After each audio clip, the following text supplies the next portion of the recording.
rather ominous looking skies today at the Double S Ranch for Wednesday, April 1st, April Fool's Day, 2015. I'm going to start off with something that's just to get off my chest because it's been kind of eating at me for the last couple of days. Of course, we all look at Facebook a lot. I do. Pretty much that's where I get a lot of things that I don't to do my topics with. But I came across something that says this. I'm just going to read it like I always do. I just read it off the paper most of the times. Keeping your children away from the other parent just because you're not together is a form of child abuse. Children are not used as pawns for leverage. Now, my daughters are grown up. Okay, they're 23 and 24 years old, Jennifer and Vanessa. Y'all, if you know them, fine. If not, you're missing out on some great kids, really are. But when the other parent fills their mind with so much stuff that they don't want anything to do with the other parent, like myself, after a while it eats away at you, and you kind of just got to let things go. And I don't want to unvent all over Amy and blow up on her, so you guys are the next best thing. That's what friends are for sometimes. But like I said, I miss my daughters tremendously. I really do, seriously do. They may not think so, but you know what, Jennifer and Vanessa, I love you with all my heart and soul. You're my daughters, and I miss you guys, and I love you very much. I miss you severely. You don't know it, but I do. I'm not going to bash your mother on public. I'm just not, because that would be putting me down to her level as to what she does to me. She bashes me, so I'm not going to do that. But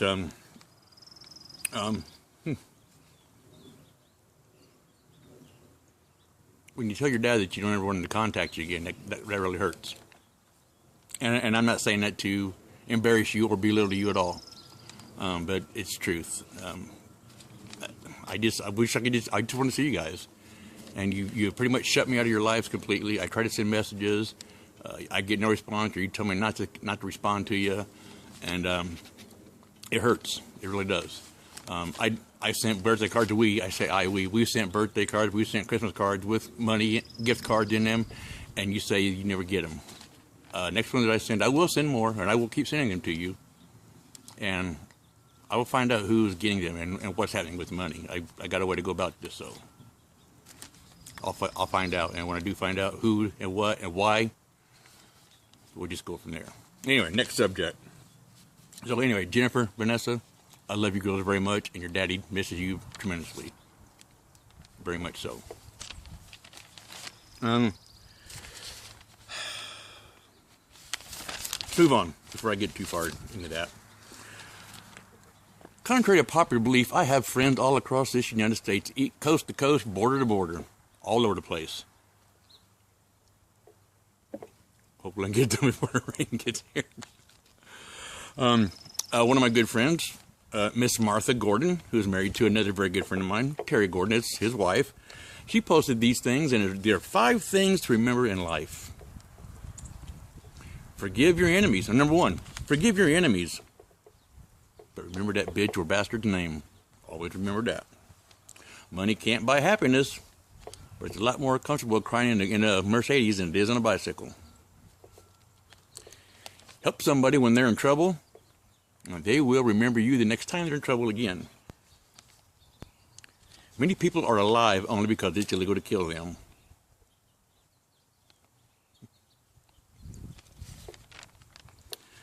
Alcohol does not solve any problems, but then again, neither does milk. So hopefully those will assist you from your day-to-day choices. Alcohol doesn't solve problems, but I don't always post things on April Fool's Day. When I do, I drink Dos Equis. I'm thirsty, my friends.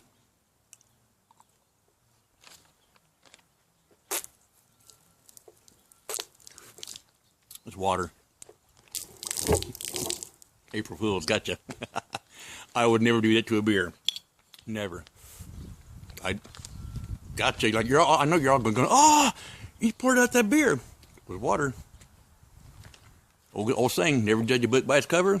There you go. Every day I meant a lot that I watch. Yeah, kind of hard to watch that. But I listen to the KISW 99.9, the Rock of Seattle is my favorite radio station. I listen to from the time I get up to practically the time when I go to bed. And every day from 2 to 4, or from 2 to 6, on the men's room with Miles and Thrill and Ben and Ted, they always have a question of the day. Well, yesterday's question was, when did you find out whatever? Quite a few years back, I came in contact with some people that said they were related to me, and found out they were my half-brothers and half-sisters. I didn't spend a whole lot of time talking to them because I hadn't talked to them in my whole life, so why even bother? I asked one of them, I said, is our dad still alive? And, you know, if so, what's going on with him? Well, come to find out that my dad's dead. So, and I don't want no sympathies, okay? I'm telling you right now, don't send any sympathies saying, oh, sorry for your loss of your dad. Don't, because if you do, I will delete your comments. Just don't, okay? I don't like the man. I've never met the man. I don't ever want to meet him. I don't know the man. I don't want to know him. So don't send your sympathies, okay? Just let it go. But I found out that when I was 18, my dad was murdered when I was 18 years old. And one of my half-brothers told me that, and I asked him, how did that happen? And the response was, one of the women that he was married to, who was the mother of your half-sister, him and her mom and stepdad got into an argument, and she put a gun between his eyes, killed him execution style, shot him right between the eyes and killed him. Dead, done, murdered. He probably had it coming to him, guys. He probably did. So yeah, my dad was murdered. So like I said, don't send your sympathies, because I didn't lose a damn bit of sleep over it. Oh, and then they asked me, do you still want to stay in contact with us, with your half sister? I was like, hell no. Y'all a bunch of killers? No, I don't. No. Forget you even met me or whatever. I don't want nothing to do with you. And they tried to come back in contact, and I kept saying, no. Ignored. Out of my life. So, I murdered my dad. How many of you can laugh about that?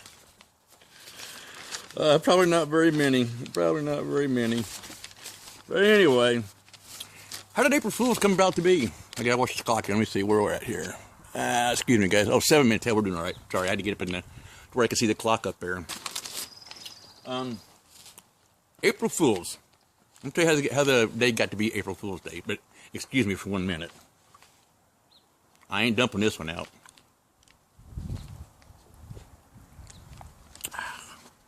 Y'all think, man, you drink a lot. No, I don't. You know, just because you see me drinking a beer on a video, that could be the only beer I have all day long. It could be, I could drink 40 a day. But all you see me drinking one, so don't judge. Don't judge.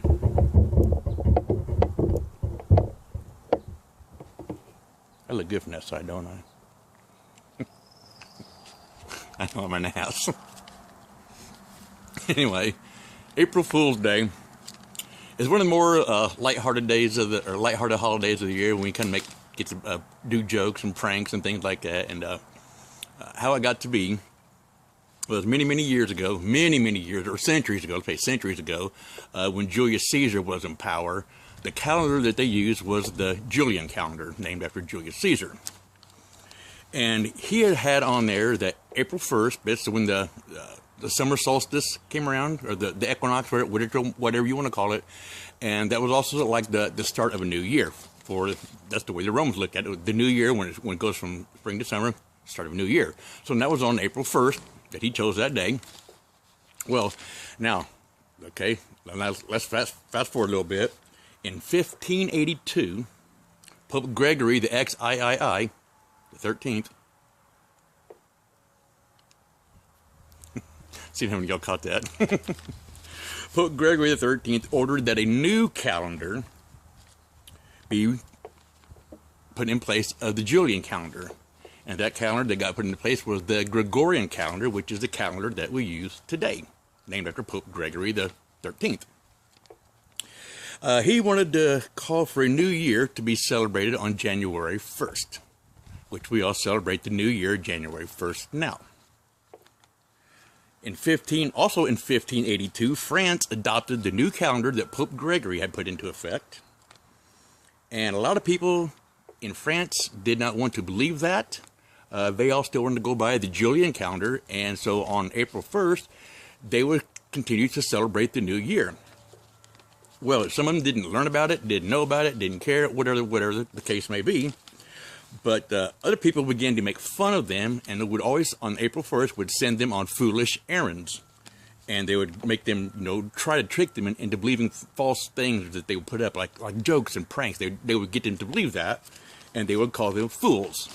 So that's where April Fools comes in, and that's how it ties into New Year's, January 1st and April 1st. That's how those two tie together. So, if you understood that, it's just been one of those days today. I know. Like, quit turning the camera. No. I like showing off our property. I think we have a very nice place here, and I like showing it off to people. If you don't, my hat's kind of crooked. I get my hat straight there. I don't know, I'm all about the hats. I got more hats in there I can shake a stick at. Anyway, let's go that way. Let's go this way. Let's do a 360 here.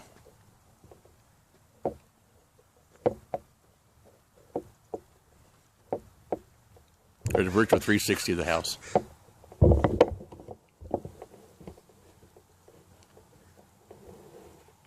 Just kidding. All right, guys, I gotta get here. The clock says I got the time to go. So, anyway, from Double S Ranch, Bonnie Lake, Washington, Van Scooter Shackelford, the Bonnie Lake Cowboy. Happy April Fool's Day, everybody. Thanks for looking at me. Thanks for listening. We'll catch you later.